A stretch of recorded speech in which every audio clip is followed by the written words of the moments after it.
Welcome back for another Perfect Body Zone podcast. We're here with Dom. How you doing, Dom? I'm good, how are you? Very good, my man. Very good. Tell us about your journey. So we see you online. The transformation, big transformation. So tell us about your transformation and your journey. Okay, well actually it was kind of like two transformations. Yeah. Because what ended up happening was I started off a little bit fat. Yeah. And then I lost all the weight. Yeah. And then I gained it all back because I didn't diet the right way. Yeah. And then I lost it all again.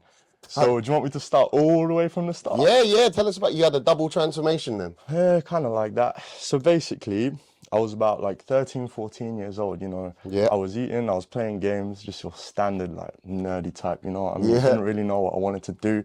I just knew that I wanted to make money, and computer science was the industry that was taking off. So nice. I wanted to learn how to code, and you know, you're watching all these people on YouTube telling you that you can make so much money from computer science.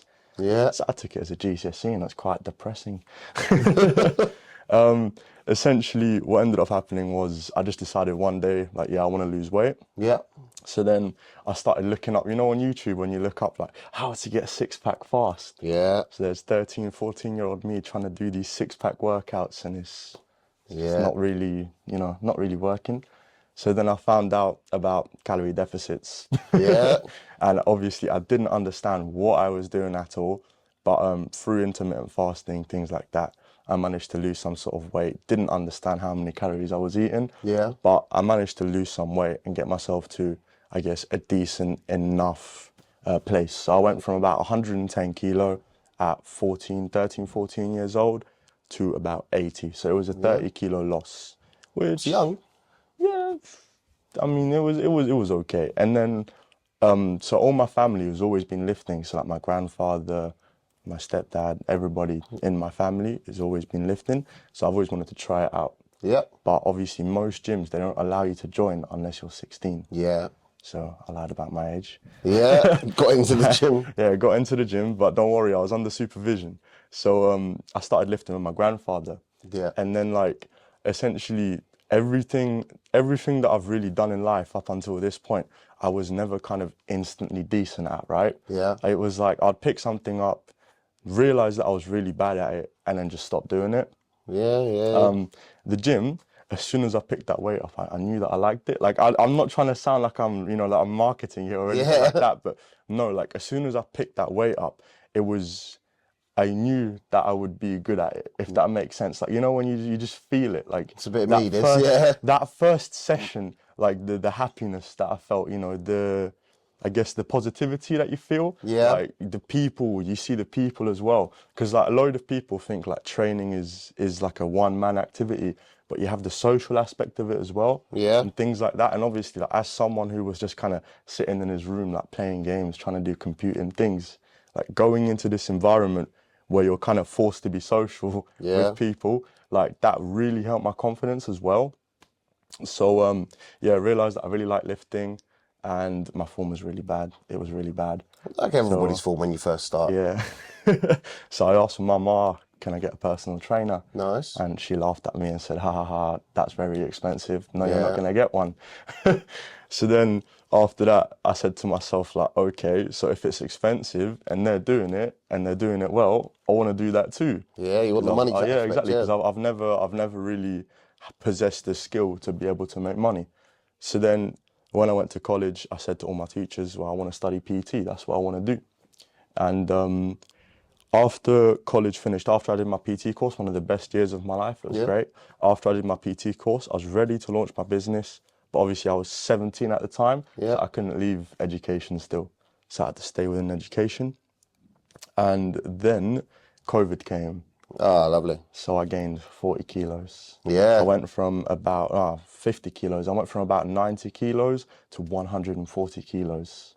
It's a big old size. Yeah, I was basically sleeping 20 hours a day and eating while sleeping, you know, Like eating hibernating in bed. like a bear. Yeah, basically, I just didn't get out of bed because it's like, I this thing that I'd wanted to do for so long since I was 14, 15 years old, like, boom, opportunity gone, you know? Yeah. How am I mean, I probably could have PT'd during COVID, but in my head I was thinking, how am I going to do it? Like, it's impossible to PT. You mean those crazy distances and how you can't socialise and everybody's got to be outside. And I'm a little kid with no fun. Like, I was 16, 17, so I had no funds no startup funds, nothing. Yeah. So I ended up gaining a lot of weight because I got a bit depressed, you know. And then after COVID finished, I was going to the gym again, Yeah. but it was kind of on and off, right? So now I'm 18, I'm thinking I have to be an adult, I have to bring money into the house, right? Yeah. So I started working as a barista, and I mean, I like making coffee, but I hate the job. Yeah. I hate the job so much. So, you know, each day I'd get home from work, go to the gym, get home from work, go to the gym, until it just wasn't working. Completely stopped going to the gym, Yeah. didn't enjoy it. And literally one day I remember I was in the car with my best friend, and because he used to take me to the gym sometimes because he knew that I wasn't going, Yeah. like he knew that I didn't want to do it. And then he kind of looked at me and he was like, wow, so you've worked on this qualification, and you've been so passionate about the gym, and you're just going to throw it out the window like that. And you ended up getting fat in the process. Yeah, it's like, is that really what you want to do? And then Yeah. like at that point it kind of hit me, and I thought, I need to sort it out. I need to fix it. So what was the biggest kick up the arse? Was it the throwing away your education and the lifestyle that you wanted to live being a PT, or was it the kick up the arse of fucking hell, look in the mirror, I put on some serious weight, I'm a big dude? I was very comfortable being what I was, right? Yeah. But it was the people around me being disappointed in me. Yeah. Because it's like, that's, you never want to disappoint your mum. You never want to disappoint, your friends, your other family members. Like, that's kind of the worst thing that you'd want to do, right? Yeah. So after kind of seeing that they had all kind of, expected me to do these things and get back on track, it kind of, it hurt. I was like, I need to do something. Like, I can't just sit around being lazy and Yeah. working a 9 to 5. After that, I decided, okay, so I've got this knowledge, might as well use it. Started dieting, and then fast forward a year later, I was back to about 89, 90 kilos. Yeah. So that was a 55 or 50 something kilo weight loss, so over 100 pounds. Yeah, and then you turned a lot of that into muscle as well, so obviously Yes. looking a bit more ripped as well. So it's not just the weight loss, it was the muscle Yeah, gain. yeah. Yeah. And how did you find that transformation? Obviously, it's a lot easier for a lot of people. It's a lot easier to put on weight than it is to take off weight. You know, a lot of us, Yes. we slip into the weight gain. We're like, oh, it's all right, just take this takeaway. Oh, it's all right, we'll just skip the gym this week. Yes. And then, you're 4 months down the line, and you're X amount heavier, and you're like, fuck, how did that happen? Yeah. So a lot of us, it's easier to gain the weight. Yes. Except for when you want to gain weight for bulking. You're like, yeah, I'm going to bulk up. And you're like, fuck, how's this so hard? It's easy to get fat. It's harder to put on muscle mass and size and shape and that. So, did you find it harder losing a lot of weight? Or did you just naturally be like, look, I know how to do it. It's calorie deficit, it's working out. I know how to do it. For me, it was kind of like a I know how to do it situation, but of course it's like you got the angel on one shoulder, devil on the other. Like one day you're gonna be really like locked in focus. Next day you're thinking, oh, why don't I just have this or have a cheat day or something like that. But then you just have to keep going. Like you have to eat. Like every time you think about giving up, I always tell my clients, like, remember why you started. Yeah. Right? So one of my clients said something to me which I had never thought about, right? So she had a little hurdle and she was quite upset about that. Yeah. And she said to me, I didn't put the weight on overnight, so I'm not going to lose it overnight. Ooh. Right? And it's like the fact that as a coach, I had never thought of like that aspect of it. So I would say, going back to your question, like what's harder? I would say definitely, so losing weight is psychologically harder in the sense that you'll probably have to stop doing some things that you enjoy. Yeah, But a bit more determination. yeah, but gaining weight is harder, like literally, Yeah. like physically, because obviously sometimes if you've got a fast metabolism, if you've got an active job, you're gonna have to force that food down. Yeah. That's not always fun. It's like when you're cutting weight, you might be a tad bit hungry, things like that, but you don't have to force no food down. You're not gonna be bloated. Yeah. So I'd say cutting weight is psychologically harder. Yeah. Gaining weight is physically harder. Yeah. In a way. That's how I see it. That's a nice saying, because you could take it both ways. You didn't put on the weight overnight, so you're not going to lose it overnight. And it's the same the other way. If you're skinny and you're trying to put on the weight, you didn't get skinny overnight, so you're not going to get bigger overnight. It works both to take determination, because there's a lot of people out there, especially a lot of young lads, and they're skinnier lads, and they want to put on a bit of size, they want to put on a bit of muscle. They usually turn to the dark side of jamming in a load of gear. But It is for a lot of dedication, and both take time, which I think a lot of people don't take into consideration. Yes. You didn't get fat overnight. A lot of people will be like, oh, I don't know how this happened. Like, bro, you didn't eat well for 6 months. You didn't Yeah, eat well for a year. Like, yeah. don't blame everybody else for your bad Yes. habits. Same way as people, got skinny, Yeah. you didn't get skinny because you're just not eating enough. Like, you need to get the foods Yeah, in. You yeah, need to yeah. get the right foods in. You need to be in that, not the deficit calorie. Calorie surplus to gain weight, Yeah, calorie deficit to lose. yeah, that's it. And you need time for both. Whether you're losing or gaining, you Of just need course, of time. And a course. lot of people give up after the first month. Well, that's the thing as well. A lot of people, when they bulk, they dirty bulk, right? So you just pile on the calories, pile on the I calories. It's spent like, years, yeah, yeah. So it's like when you're in the gym, right? There's only a certain amount of volume you can do before, doing more isn't gonna necessarily do more to your body, yeah, right?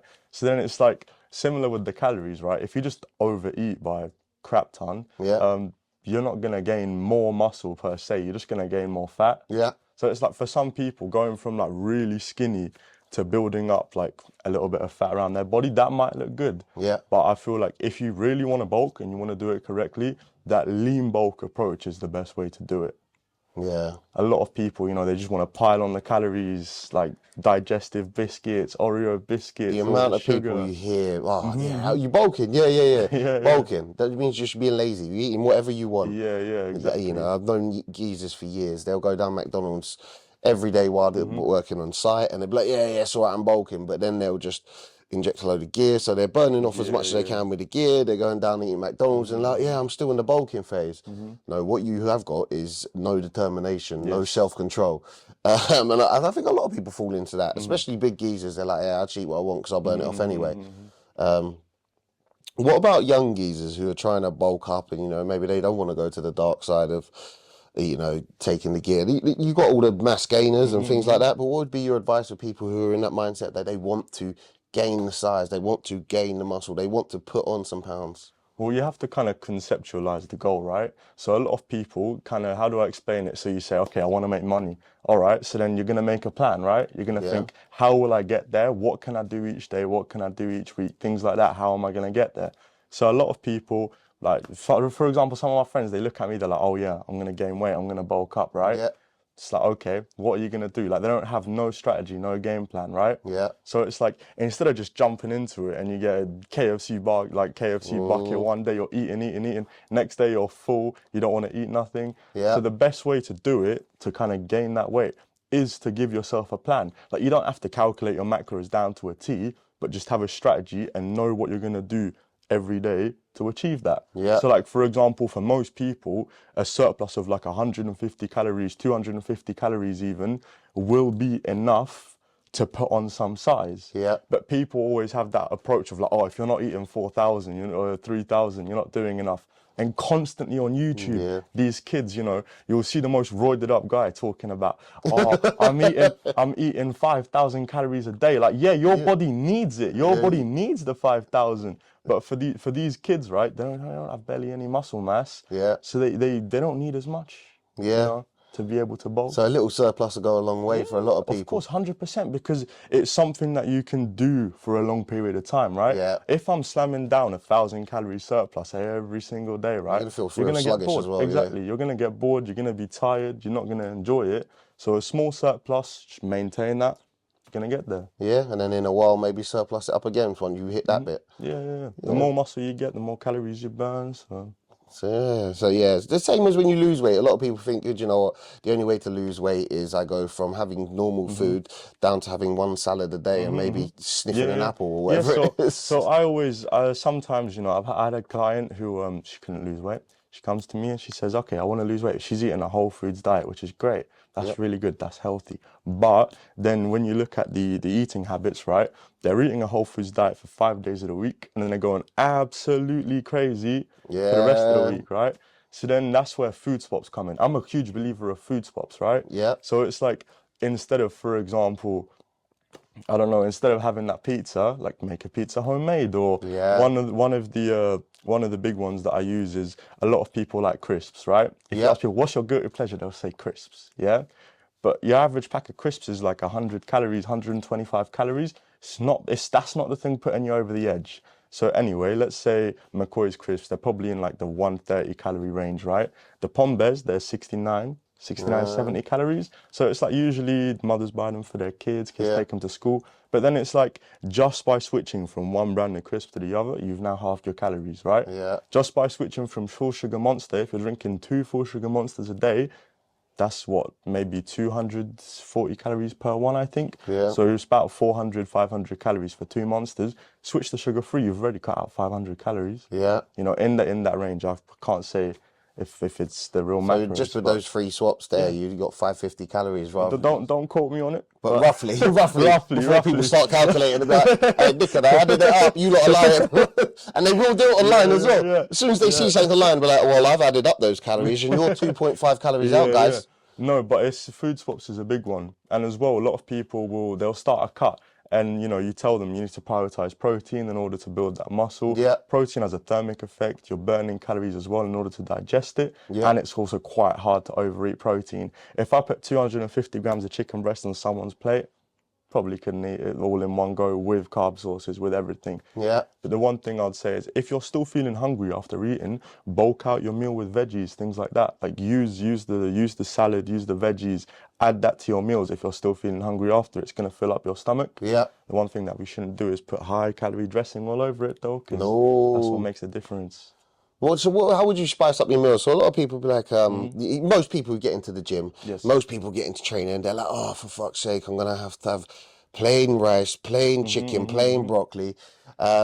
I always say, you know, herbs and spices are the best. Yes. You can throw on so many different herbs and always, spices. always. Yeah, you go down the herb and spice aisle and you've got a selection of so many that people can't then complain, oh, it's not tasty enough. So what would be your go-to for people who'd be like, oh, you want to spice it up or some, you know, different? Oh, you got paprika, garlic powder. I mean, Nando's peri salt hits as well. Yeah. But then for me, it's mainly switching up the carb source as well. Yep. That works well. So it's like a lot of people, they will only go rice. I mean, Easy to break down, yeah. I've been eating sweet potato mash quite a lot recently. Yeah. So that's pretty similar in calories, if not maybe even a little bit less than rice. Yeah. So, you know, I'd say switch up the carb sources. That definitely helps. It's like if you're eating chicken breast and rice, why don't you put that chicken breast in a wrap? Now you've got chicken wraps, right? Yeah. So it's like a lot of people, they only look at it one-dimensionally. Yeah. But if it fits your macros, is the best approach. It's the best way to look at it, in my opinion. Yeah, and long term, you're not going to get bored of all those meals as well, are you? Yeah, I don't see the want and need of people be like, yeah, I've just had chicken and rice for the last 6 months. I'm so dedicated. You're going to be miserable. Yeah. You're going to be miserable. It's like, you know, yeah, you can do that. But is it the most optimal way? No, not really. It's the same, like I always say, right? Some people some people, when they want to lose weight, they'll just go and just mash out cardio, right? Yeah. They won't do any sort of deficit, just cardio. I always say, trying to lose weight just through cardio and activity is like trying to save money, but instead of minimizing your expenses, you pick up a second job. Yeah. You know, it's like instead of trying to maximize your time, you take some calories away from your diet, you're going to pick up a second job, you're going to put more time in. And then guess what? Once you reach your goal, let's say you've lost the weight, you've reached your goal. Now you're going to stop going to gym, you're going to gain it all back. So referring back to what you just said about, you know, people just jump in with the cardio, what would be your advice for somebody who says, oh, I just want to lose weight? Because I always say to people, when you're working out, these HIIT workouts are great. If you do any combat sports, that's absolutely fucking crazy. You do a bit of BJJ or kickboxing or, you know, boxing, the amount of sweat and calories you burn on those is amazing. But like you say, a lot of people just be like, right, I better get the cardio in because I'm going to lose the most weight on the treadmill. I'm going to lose the most weight on the exercise bike. When we know that's not, you know, that's not factually correct. No. You will increase your heart rate, which is nice. You'll get your cardiovascular system's going to be nicer. You'll probably feel a little bit healthier if you keep that up and it's a high level. But it's not optimal for calorie deficit. It's not optimal for burning those calories. So what would you say? So let's say if you're really, really dedicated and you mash out cardio, you'll probably be able to get there, but it's not the most effective route. So for me personally, I always recommend low intensity, steady state cardio. So that's basically just put the treadmill on an incline, let's say. So I usually do 7 incline and then a speed between the range of like 4.5 to 5 kilometers. And then just do that for half an hour, right? Yeah. Some people like HIIT, high intensity intervals. that's not for me personally. Yeah. So I'd always kind of, my philosophy behind doing cardio for weight loss is, if I told you to do it every day, could you do it with a smile on your face? Nah, not a chance. Yeah. Most people, So not a it's like, chance. I always say to people, like, instead of just running for your life, trying to burn calories quickly, just do something that's slow paced, do something that you can replicate most times of, of the week. Yeah. And then the rest of your calories, that comes from your diet, and then training is a great stimulus as well. So Yeah. So when I was down the gym group, I used to do a bit of cardio down there. I haven't done much. I do like kickboxing and combat sports now for cardio, so I kind of don't jump on treadmills or bikes. But when I was down the gym group, I would go on there with a book. So I just do on the bike and just read the book, and you kind of get lost in what you're doing. You can get lost in your phone, you can get lost in an audio book, you can get lost in a video, and like you say, as long as it's steady rate, you can kind of get lost doing something else while you're burning. Exactly, yes. So what's your biggest advice for people who are coming to you and are like, right, I need to change my fitness level? We can lose weight, we can gain weight. What about somebody who's like, I'm really unfit, walking up the stairs, they're out of breath, what to do? My biggest piece of advice would be kind of, one, it's probably going to take longer than you think it will, right? Because with the clients that I train, I like to get them to kind of research for themselves as well. Yeah. So it's like, I've got clients that send me different recipes and they think, what do you think of this one? What do you think of that one? Yeah. Essentially, instead of just being like, here's your plan, do this, do that, you're going to get there. I like to kind of get my clients to learn for themselves as well and understand why it is what they're doing. So it's like, I'd say to people, like, one, understand why you're doing what you're doing. Yeah. And then two, like, just remember why you started. Just have a vision in your head where you want to be, and then work towards that vision. Yeah, I massively agree with that. It's twice now that you've said, remember why you started. Is that like a big philosophy that you've got in your head? Like, you remember why you started the PT, you remember why you started losing the weight.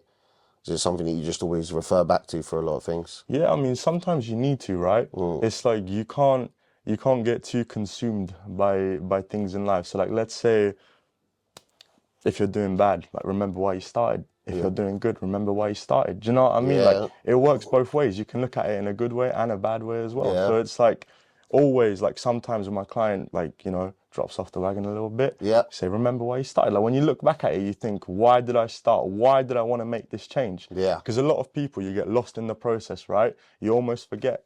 You're thinking, oh, why do I have to do this every day? I don't want to do this every day. But then when you think back, there's some reason. A lot of people start the gym out of negativity, right? So a lot of people, they start the gym because they don't feel good about themselves, things like that. And then it turns into a positive thing. So it's like, a lot of time people forget. And then when you slip off that, remember why. Remember why you started. Yeah. It's a lot of what, people come to me with the motivation stuff, and they always talk to me about, I've fallen off with the drink and drugs, and or people put on weight, or they feel bad, or they've gone down a life that they haven't chosen. But I always have to refer them back to, like, where are you at now, and where was you then? And no matter what you're going through in life, if you're not the person that you was, then you've already come so far. You might not be where you want to be, but look how far you've already come. So it is kind of, remember why you started. You're not there yet, but you are here. At least you're not here. At least you're not back on day one. You're day 50. You're doing better than you ever was in the past. So you got to remember why you started. And it brings me back to another point, is the rear view mirror and the windscreen. And a lot of people be like, you should never look behind you. Like, you should look behind you. You need to realise where you was at. You need to realise what you was doing wrong. You need to glance back. But your windscreen's always bigger than your rear view mirror, because your windscreen's where you're going. You always got to keep an eye on where you're going. You always got to keep focused moving forward. You can always glance back, have a little look, but carry on moving forward. You see where he started, but keep moving forward. And a lot of people be like, yeah, that makes sense. I feel like it helps keep you humble as well when you think about why, Yeah. Because it's like, it's easy to look at the top of the mountain and think, oh, I want to be there. Yeah. Sometimes you have to take a rest before you get tired. You have to think, all right, I've made it here. Let me enjoy the views for a bit. Let me smell the roses type. Yeah. Appreciate to where you got on that mountain so far. Yeah. I don't think a lot of people do that. They kind of keep thinking, oh, I'm not there yet, I'm not there yet, I'm not there yet. And they start to beat themselves up. And it comes down to, like, the diet, the cardio, the losing weight. Everybody's like, oh, I want to be at that weight. I want to be at money in my bank. I want to be at that success level. And they're always focused on where they want to be, but they never appreciate where they're at that moment. And like you say, there's no point in life going through your whole life, I'm not there yet, I'm not there yet. You're going to give up so many times, or you're going to be so disheartened and unhappy. You do have to stop along the way and smell those roses. Well, that's why you have to enjoy the journey as well, right? Because it's like a lot of people that you become so consumed by a goal. Like if I want to reach, let's say I want to reach 80 kilos, right? Yeah. So now I'm working hard towards it. I want to reach 80, I want to reach 80. And then you get so consumed by it that you just, how do I put it? Like, you don't know where how do I put it? Give me a sec. That's right. You get so consumed by your goal. It's like a lot of people get so consumed by their goal that they forget to enjoy the process. Yeah. And it's like when you reach that goal, you don't feel any sort of accomplishment. Yeah. You just feel relief. Yeah. Yeah. It's hard for a lot of people because we get so focused on the goals that we then lose sight of while we're doing anything. Everybody wants all the money, so they then work themselves into an early grave. You know, and if you go back to that same question, what would you do if money wasn't an object or money wasn't an issue? A lot of people wouldn't be in the jobs they're in now. Yes, a lot of people wouldn't be working 100%. where they're in now. And it always comes back to another saying, which is, if you love what you do, you'll never work a day in your life. I agree with that. But what about fitness? What about, mindset? What about, losing weight, gaining weight? Yeah. Can people really enjoy the process? Can people find things that they love doing while they're doing it? Yes. Yes. I'd say so because it's like, for example, a lot of people. Okay, I had a client that came to me. She had a taster session with some other, like she used to live somewhere else in the UK. She had a taster session with one of the other PTs somewhere else, and he made her do a 5K on the treadmill. Right, first session in the gym, 5K on the treadmill straight off the bat. She said she hated it, didn't step foot in the gym for months after that. Yeah. Then she moved to Eastbourne. She started training with me, and I said to her, "Yeah, I'm not going to make you do 5K on the treadmill straight off the bat." So it's always about people finding what they like, right? Yeah. For example, I've got a client. She doesn't really like doing cardio. She loves doing slam balls, right?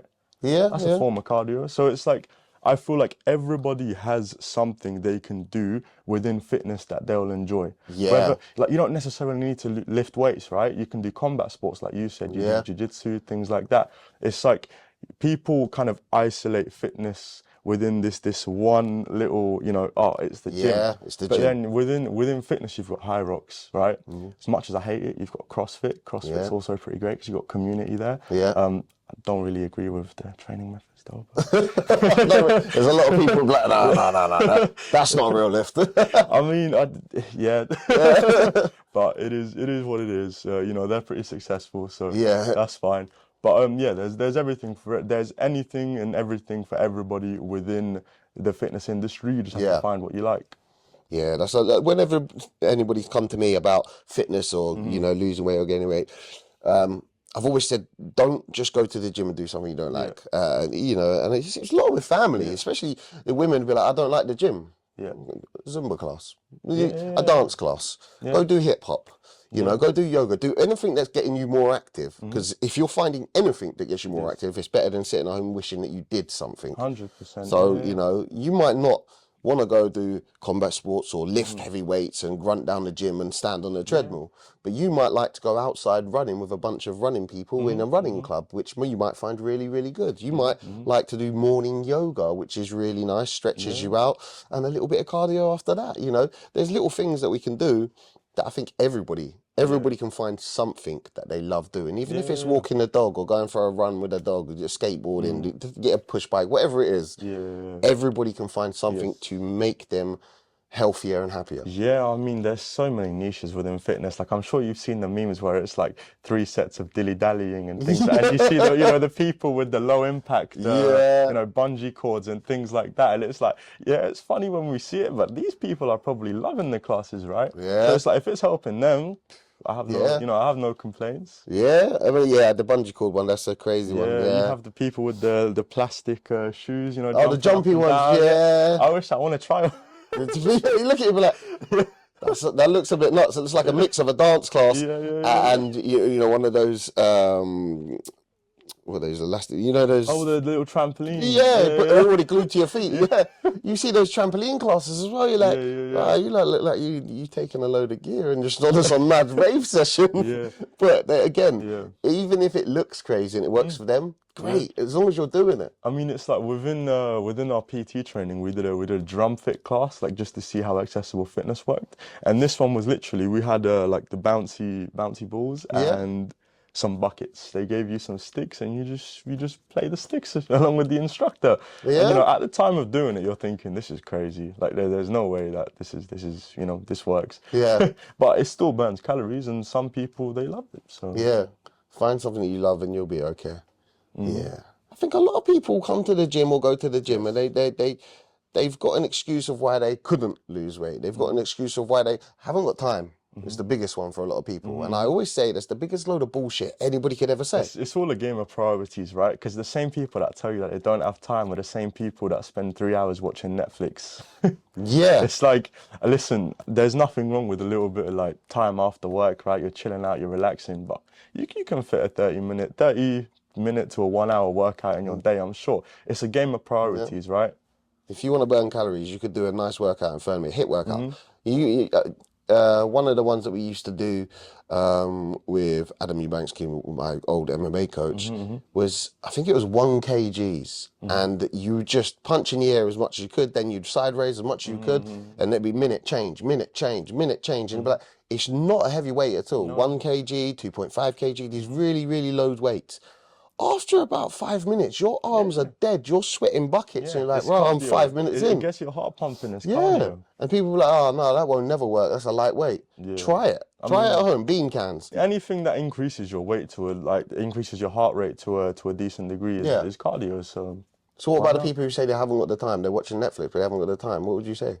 If you haven't got the time, then you need to fix your priorities, right? But then a lot of people are busy. A lot of people are busy. But there's always something small that you can do, right? Like some people, they train 2 times a day. That might be a bit overkill. But then when you look into it, some people break up their sessions, right? Yeah. So they have a little bit of time in the morning, a little bit of time in the afternoon. So you break up your split into 2, and then you do it how you need to do it. And if these people are doing 2 sessions a day, breaking it up, then why can't you? Yeah. It's like your average person definitely has time to train.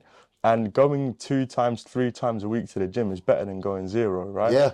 So I think there's always time for the gym or any sort of activity that involves fitness.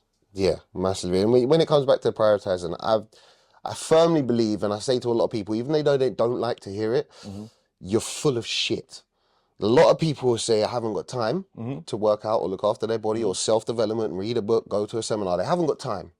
But they've all got time for Netflix. They've all got time for going out eating shit. They've all got time for the takeaway. Yeah. They've all got time for unwinding after work. It justifies it for them, right? So you justify it in your head. I don't have time. And then you really start to believe it. Yeah, you don't have time. Yeah. Because you just keep justifying it in your head till you start believing it. Yeah, and they make the choices that makes them not change.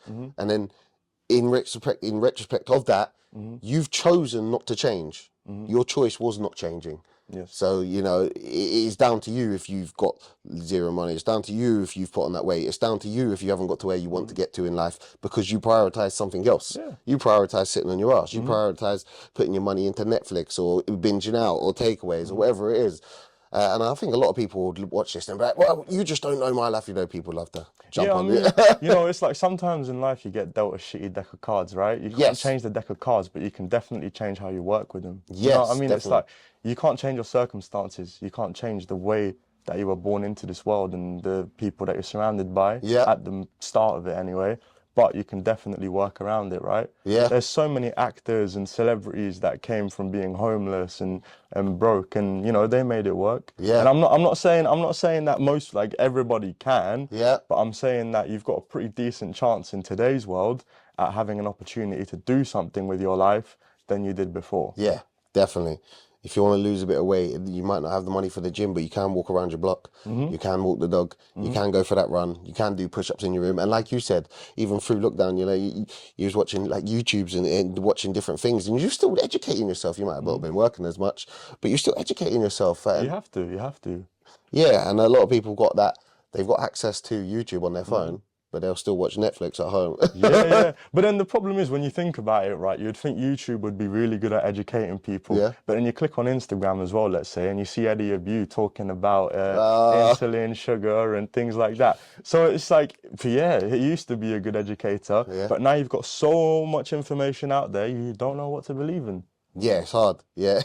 You know, so I like that Eddie. I like Eddie. He's a crazy motherfucker. Eddie's funny. He's a great social media person. Yeah. And he definitely knows what he's doing because it gets him clicks, right? Yeah. Like Eddie, for example, in a lot of his videos, he was talking about how he doesn't do cheat days, things like that. And then I saw a clip of him on a podcast talking about how he has cheat days. You know, he eats digestive, so he knows what he's doing. Yeah. But then I don't know if it's the right approach. Yeah, I think a lot of people are like that on social media. They know what they're doing, so they don't portray themselves in the most authentic light. Yes. And people just assume that that's Eddie, or people just assume. So like one of them was that Bevo. Oh yes. So I met him in person. Yeah, he was in Eastbourne. Yeah. So he what was that? Ed Matthews. Oh yes. Yeah, met him, that one as well. And both of them online just come across as absolute pricks. You know, not gonna lie, I see them online and I'm like, what a fucking melt, what a fucking tool, what a dickhead. And there's some things that piss me off, but you know, it's not my place to argue or start putting hateful comments. Let them do what they want to do. I'm not out there for arguing and beef and stupidness. But generally meet them in person, they were nice enough people. Like they're down to earth. Like do you want to do this? Can we do that? And then, a lot of these people, right? So they want to create this social media career because now it's really cool to be an influencer, right? Yeah. So like they'll get that traction and then they realize that, like, for example, they blew up because of something embarrassing. Yeah. So then they start milking that embarrassing thing until it becomes their personality online, right? Yeah. So now they just have to keep acting like that in order to stay relevant because that's their job now, right? Yeah. If they ain't relevant, they're not going to be getting paid, and they want to be getting paid because they want to be influencers. Yeah. So, like, that's the problem. It's like with these TikTok TikTok influencers, Yeah. you don't really know if it's really them or if they're just playing a character nowadays. Yeah, it's hard. What's the other one? The cringe people, the ones who do like silly voices and way over the top cringy shit. You're like, oh man, please don't tell me you're like that in real life. That's crazy. But yeah, thank you very much for coming on. Where can we find you? Where can anybody watching it or listening? Instagram, dom.ocoaching or Pure Gym Eastbourne. Pure Gym Eastbourne, nice. Hey, we're out, guys. Thanks for coming on, bro. Thank you.